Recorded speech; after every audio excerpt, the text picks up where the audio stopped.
Okay, hello everyone. Welcome to our live demo of our new framework for campaign assessment, media efficacy, and optimization. My name is Kara Boxer.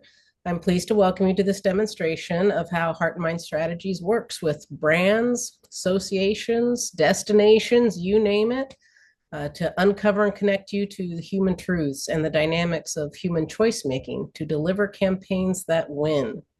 And don't worry, we're going to have fun along the way. But just a few housekeeping items before we get started. On the bottom of your screen, you can open the chat box as always to chat with other participants or with us and network during the session. But there's also a separate Q&A box to ask questions about today's topic. If you don't see the Q&A box in your toolbar, you may have to click on More, and then you can right click on it there, pin it to your toolbar. It will add it down below. As you're listening to the discussion and you have questions, please enter them into the Q&A box instead of the chat.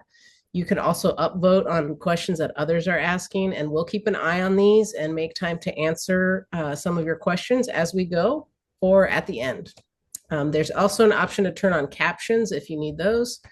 And of course, as always, the full recording of this session will be made available on demand after the session is over. And you will receive an email from us tomorrow with the link.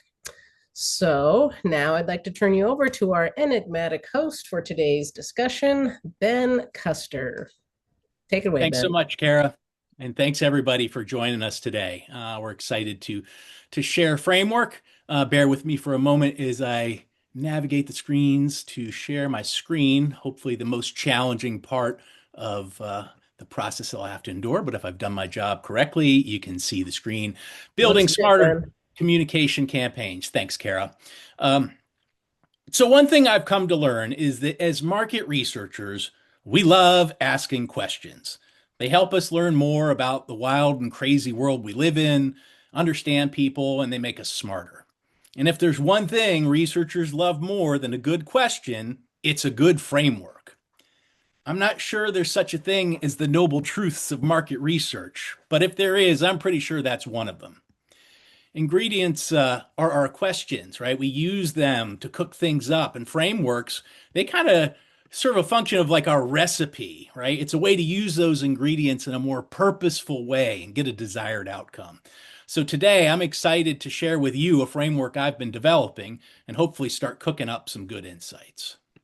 One of my absolute favorite things about my job is the storytelling. And that's because storytelling's fun and everybody likes a good story. It also happens that being an effective storyteller is one of, if not the most important jobs of a marketer. Whether you're talking about a brand or an issue, their job is to find the best way of telling their brand's story and connecting with their target audience in a meaningful way. One of the biggest challenges is there's a lot of competition out there for people's attention. The struggle is real, y'all. I read that it's estimated there's somewhere between 4,000 and 10,000 ads the typical consumer encounters every day. I don't even know how those numbers are possible. I do know only a fraction of those ever get noticed and even less resonate. Building effective communication, it requires some homework. That homework is going to help us better understand the target audience. And when we better understand them, the more effectively we can communicate with them and hopefully win their hearts and minds. Now, I'm going to say something that's almost blasphemous coming from someone who works in market research. Here's a hard truth. Most people don't want to be marketed to. Just think about your own experiences. Have you ever skipped an ad or turned the channel or just tuned them out completely? If you're like most people, the answer is yes. And that's what makes marketing challenging. But here's the thing. At the end of the day, marketing isn't that different than storytelling. And when marketers do their job really well, and they show up at the right time, at the right place, with the right story to tell, something special happens. It starts to feel less like marketing and more like the truth. You're able to connect with people on a deeper level. And at its core, it really does come down to connecting with people in a meaningful way. Some of you may be familiar with the Walk for Peace that was recently completed. A group of monks decided that they were going to walk from Texas to Washington, D.C. to promote peace. And I don't think the monks would consider themselves marketers, but I might argue otherwise. They have a story to tell, a message to spread peace and compassion and being present in the moment. And I was fortunate enough to see them on their journey as they passed through Northern Virginia. And I wasn't alone.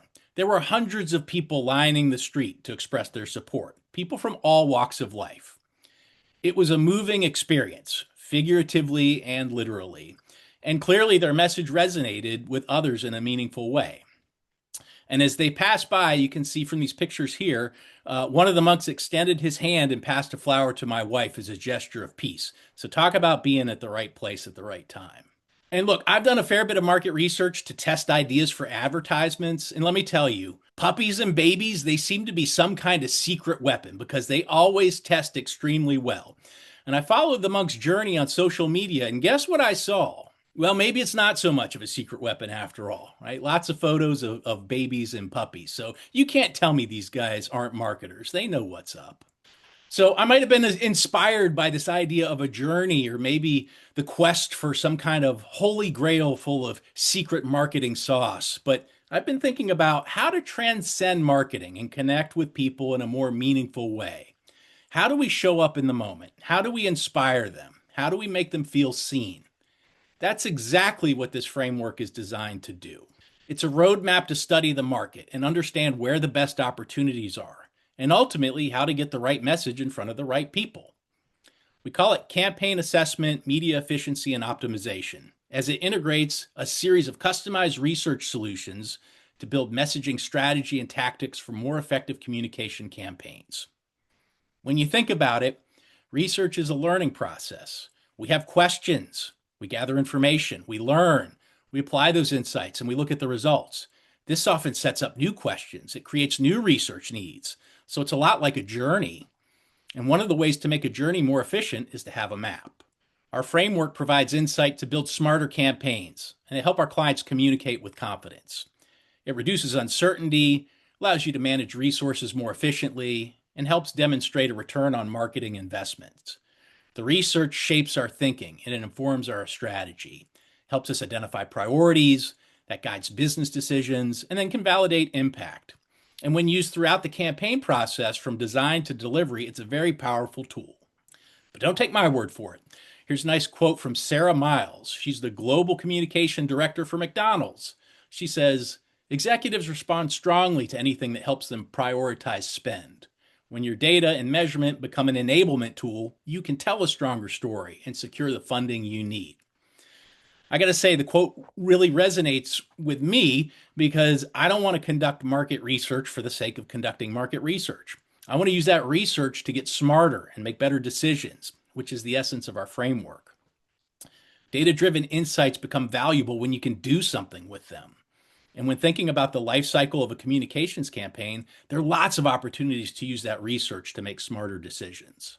In fact, we've broken it down to 5 critical inputs. We want to know who's the right audience? What's the right message? What's the right creative? What's the right placement? And what's the right impact? The next few slides, I'm going to step through each of these stages in a bit more detail so we can understand their purpose and outcome and how they help us make smarter decisions. At Heart and Mind, we really pride ourselves on a human-centric approach. And so starting with the right audience, finding that right audience, that's just the natural foundation and starting point for us. This solves for the who side of the getting the right message in front of the right people equation and allows us to make more informed decisions on which segments of the market offer the strongest opportunities. And that becomes our target, and we can prioritize them, focus on understanding their unique needs and preferences, and then size the potential impact.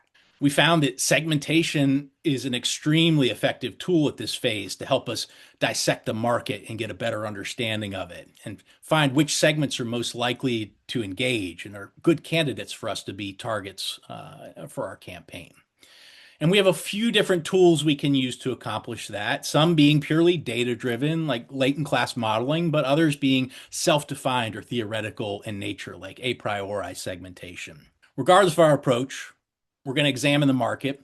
And what we often find is that there's a subset of core segments and prospects that represent the majority of those who are engaged or have the most potential to be engaged. So, for example, on the left side here, this is kind of mocked up data, but it represents a trend we often see at this stage is, we may look at the entire market and find that there's just three groups in that market, and those three groups represent about half of the market, but they represent like 80% of the customers. And so that's where we want to focus on. Those are the folks we want to prioritize. Once we know who the right audience is, we can use research to understand how to communicate with them more effectively. And we're going to want to reinforce those core groups who are already engaged, find ways to deepen that relationship. But we also need to understand how to connect with viable prospects. So there's going to be some groups out there that may not be engaged today, but they're the most likely to be activated. And so we want to be paying close attention to them and help move them along that journey.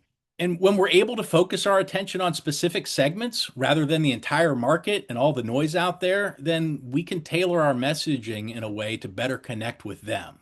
And that helps reduce wasted spend on groups that, quite frankly, at the end of the day, aren't too likely to engage. Now, once we have the right audience nailed down, we can start thinking about the right message. We find the groups who are most likely to engage. We're going to do a deeper dive with that group in particular to better understand their mindset, figure out what the relatable situations are, and then how to best align communications with their unique preferences. This phase really helps solve for the what side of the equation of getting the right message in front of the right people. And during this stage, we're really going to want to unpack their mindset and get into their head and see how this target audience thinks and acts. Context matters, right? We want to start to understand the situations that are relevant and credible and believable and are going to serve as the best background to tell the story. And once we have that background in place, we can start to see how does that target audience fit in? How do they fit into that story? How do we persuade them with reason and motivate them through emotion? What shapes their perceptions and where are their opportunities for compelling messaging? Qualitative research is often our go-to in this phase because we really do get deep insight and allows us to explore things in a way that we can't always do with quantitative work. But we sometimes see value in quantitative work because we need that structure because we want to pressure test ideas or we want to use trade-off exercises to reveal true priorities in creating the right offer. This phase, understanding the right message, it's really going to give us clarity on the messaging strategy. We're going to walk away with important context clues such as credible language, relevant situations, and believable scenarios. We're also going to learn which ideas have the strongest potential to influence perceptions and behaviors. And again, sort of tapping into the rational elements that are going to persuade how they think and how those rational elements ladder up to emotional benefits that motivate how they act. Taken together, these elements help us craft the right message.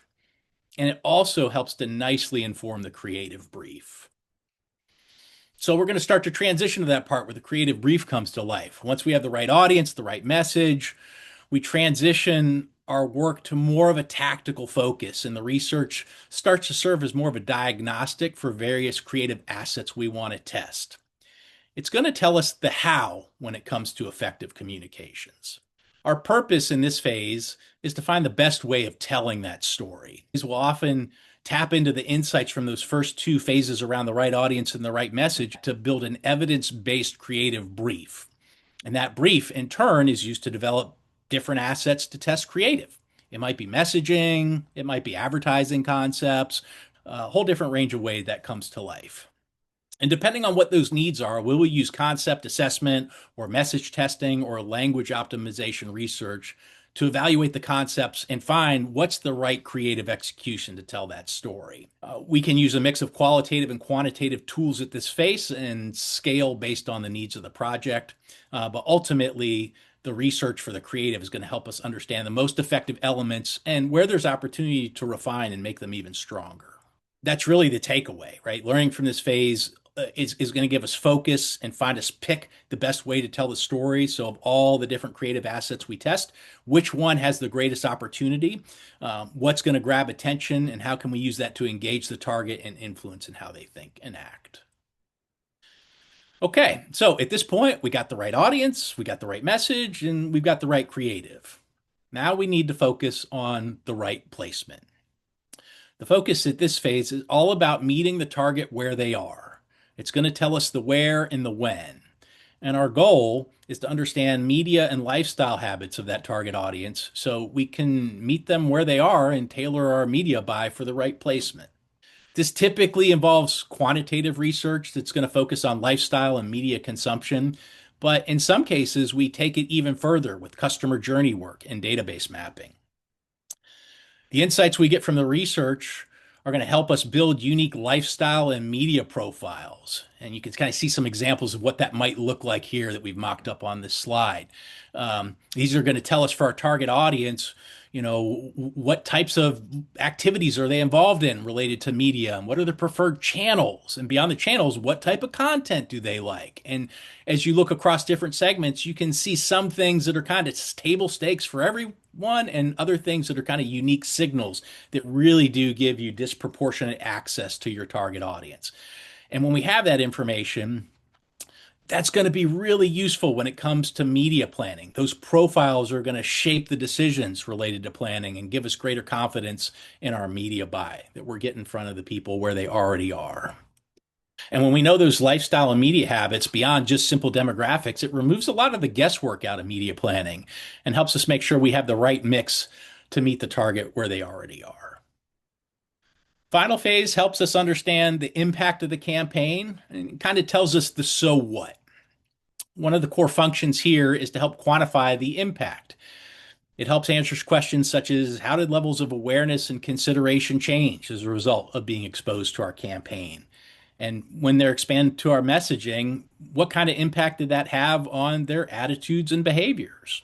Research in this phase is almost always quantitative in nature, and it's iterative, right? We're going to establish some benchmarks right before we start our campaign. And that's really a baseline that we want to use to compare subsequent waves. Once a campaign is up and running for a sufficient amount of time, we're going to go back into the field, we're going to run another wave, and we're going to track and compare. And we want to look for change in key metrics. So things like recall, consideration, attitudes, and behaviors. We want to see positive movement there. But more than just positive movement, right? We want to look beyond those overall levels. We're going to want to look at our target segments and see, did we see the movement there? We can do analytical modeling on top of that to help show what are the specific things that are driving consideration and choice. And then look at where the media channels and sources are being most effective at reaching that target audience. So not just an overall look at movement, but then really narrowing down to your target and making sure that all your profiling's dialed in and where there's opportunity to improve things a little bit. And so insights from this phase are really about quantifying impact, but also revealing opportunities for refinement and future tweaking. So we're going to look to find positive shifts, but then also unpack details around the demographics and channels where we see the strongest movements. And then we can use that to fine tune subsequent media buys. We can also look at messaging content and the ideas that are resonating and connecting, and we can use that to fine tune some of the future messaging strategy.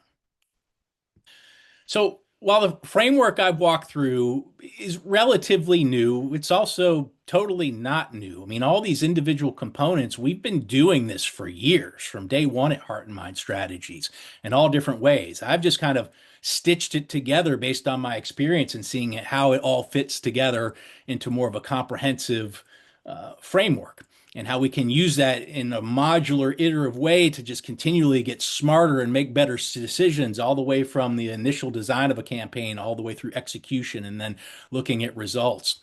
And we've seen good results in doing this. And I've invited some colleagues of mine who are going to share some examples of this work in action. So I'm going to stop sharing my screen here in just a moment, but I'm going to invite three fine folks from Heart+Mind Strategies to join me. Darren's going to talk a little bit about his work supporting Las Vegas. Brittany's going to share a little bit about our experiences working with the paper and packaging board. And Kevin's going to bring us home talking about the work we've done with CFP. Go ahead, take a moment and introduce yourself. We'll start with Darren and then talk a little bit about how you've seen some of the results in action from this frame. Yeah, thanks, Ben. Yeah, I'm Darren Bishop. I'm a senior vice president here at Heart+Mind. I head up our travel and tourism practice, and I just wanted to share some examples of how this type of framework has come to life for the Las Vegas Convention and Visitors Authority. There are a lot of clients out there who they might pick and choose like specific elements of this platform that they want to do. I've been very fortunate in my career working with the LVCVA and in partnership with R&R partners to actually go through all elements of this platform that we've kind of shared with you today. And while I could talk for hours on each of these types of research engagements we did over the years, I'm really just going to focus on the audience piece of what Ben just discussed because it all starts there with the audience. So Las Vegas's brand promise is really adult freedom, but that freedom kind of manifests in different ways for different segments of travelers, which is why segmentation has been so powerful to tell that audience story. Our segmentation focused on traveler needs, which is where much of that nuance lies.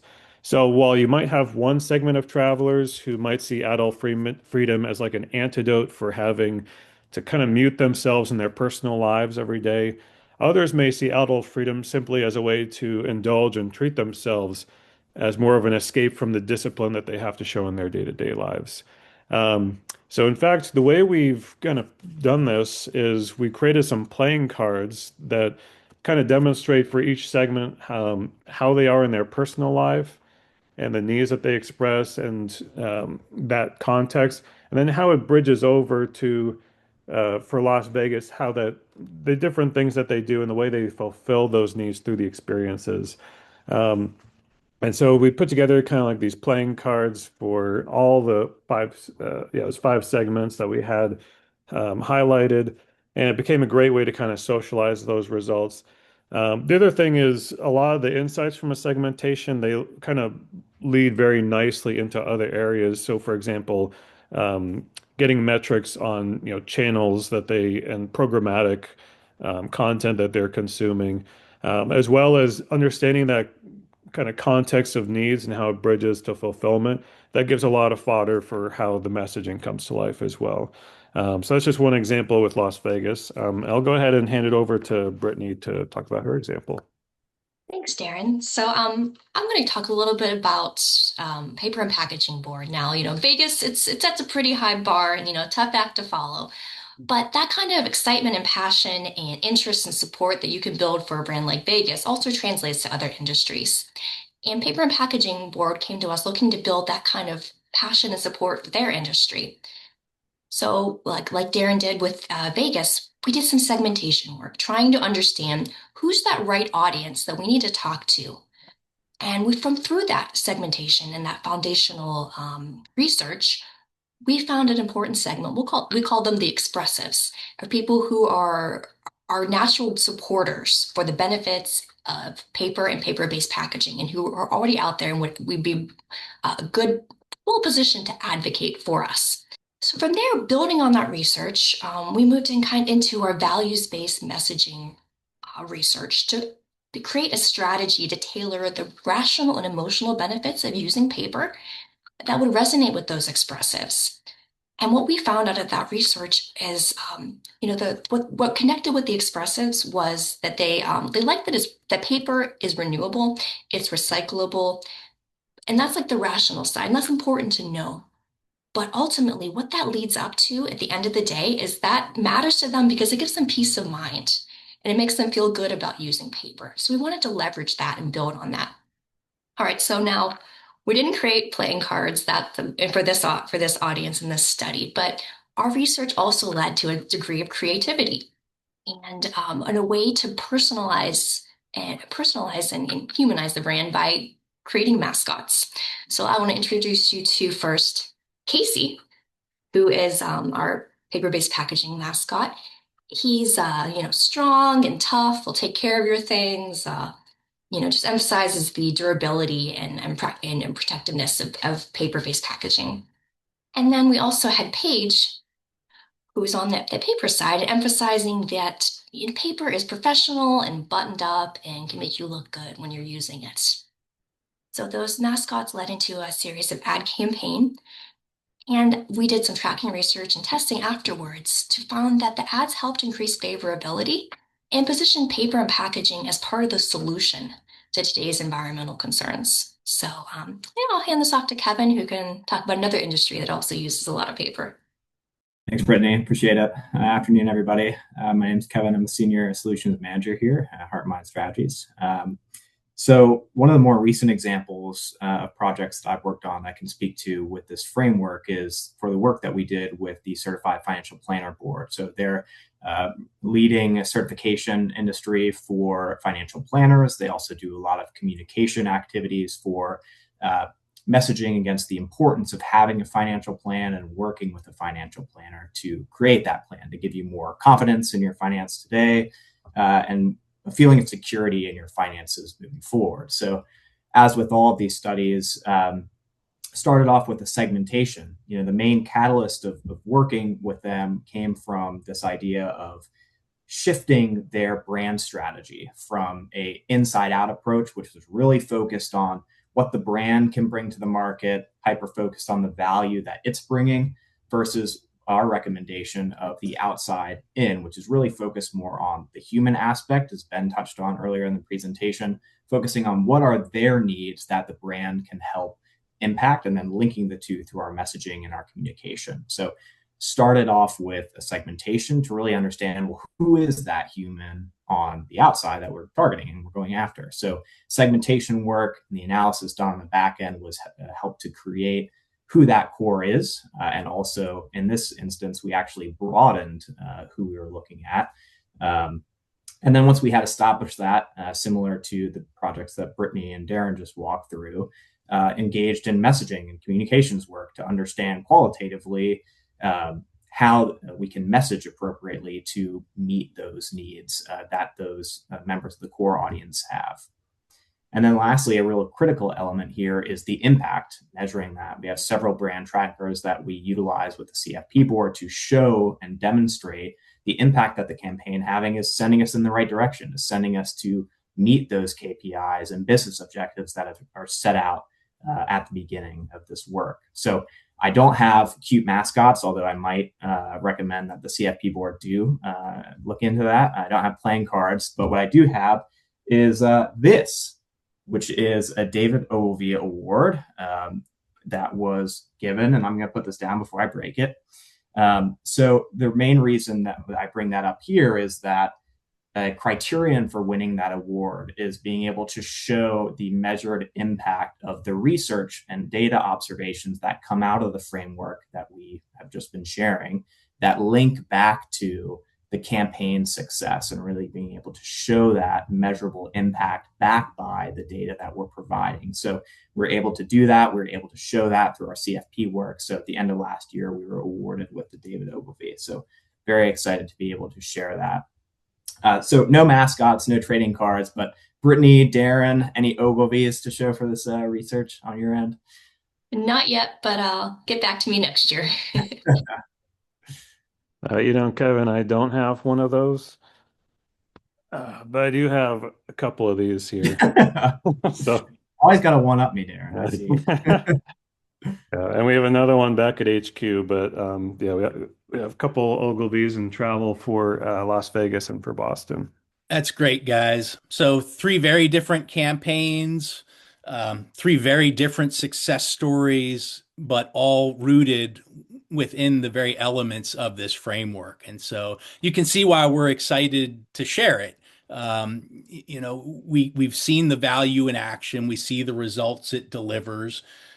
We know that we can help our clients and our partners get smarter, do things better, build more effective campaigns, and communicate with confidence. So that's pretty much all we have. One of the other things, so I talked a little bit at the beginning of the session about some of the things I've learned about market researchers loving frameworks and loving questions. One of the other learnings in my past 20 plus years of experience is when you can give people back the gift of time, you're typically happy about that. I know we had an hour blocked off.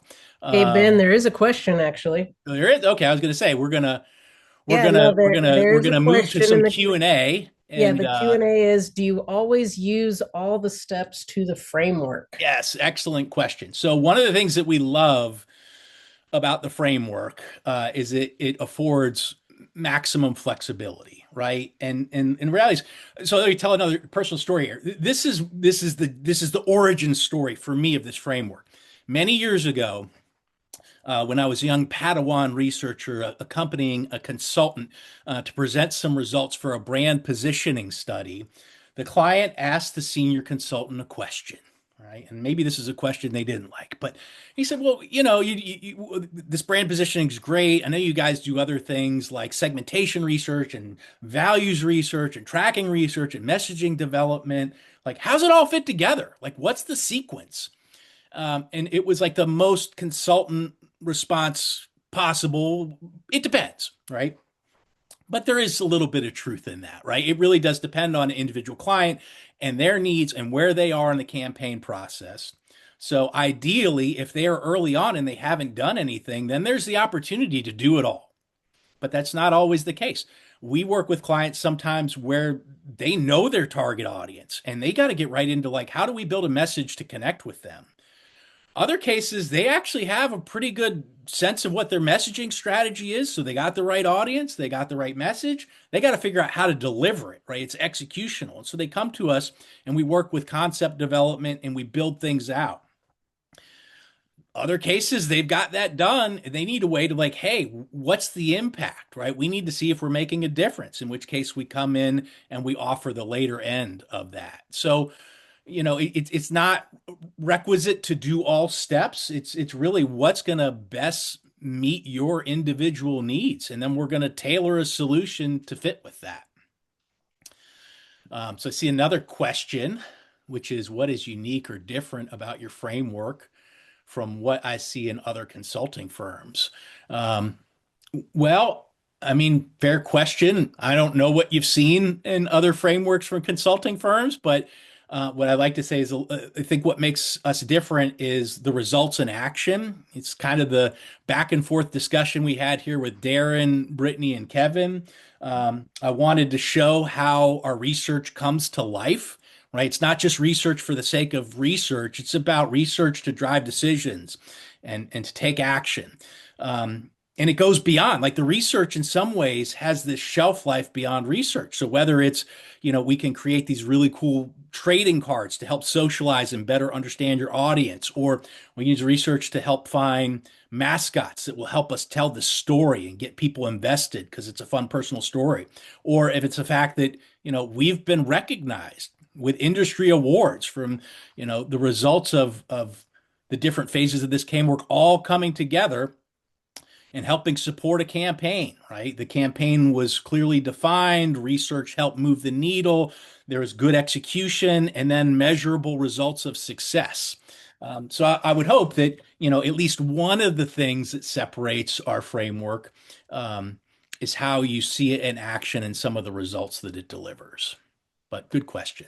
Hey, Ben, I would just add that I think our values methodologies are also unique to how we kind of execute this work because a lot of segmentations and research could be needs based, but in terms of building out your messaging pillars, the way we do that is a little bit different in terms of what's called values laddering, which is basically creating a mind map of how different attributes of a product or service connect to both rational and emotional levels of benefits for a consumer. And so being able to like make those linkages in a very organized manner through our methodologies is something that at least I don't particularly see happen with any other consultants.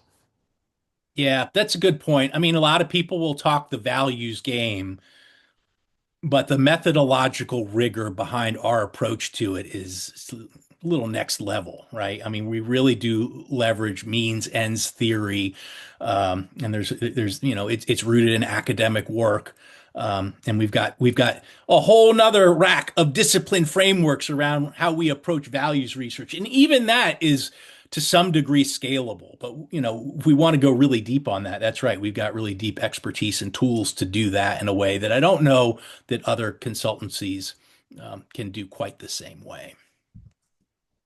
but good questions. I don't see any more in the chat. Maybe we give it like another 10 seconds to see if anybody's feverishly typing anything away. But if not, I just want to say thanks to everyone who's joined today. I want to say thanks to anyone who watches this later. If you're watching this later on one of our streams and videos and you have a question that you wish you had the opportunity to ask, but you couldn't ask, we got you. We'll have some contact information as this rolls out. We would love to hear from you and talk about those questions. Or if you know it's not even questions, you just want to have conversations about this. I mean, that's a large part of why we do these sessions. Is we're finding ways to connect with people like you, and we want to start some interesting conversations. So we look forward to that. Thanks, Ben. And I did put your email address in the chat. I hope that's okay. That is more than okay. So if people want to have more of a in-depth conversation with you, they can reach out through that email. Thanks, everyone. That was so much fun, and I really enjoyed seeing Casey and Paige. They are some of my most favorite product mascots ever. I love their ads. It's so much fun. Please check your inboxes tomorrow. We'll be sending you a follow-up email again with a link to this webinar on demand, as well as the slides from today's presentation. You will have those by tomorrow lunchtime. So thank you, everyone, and have a great day. Thanks, folks. See ya.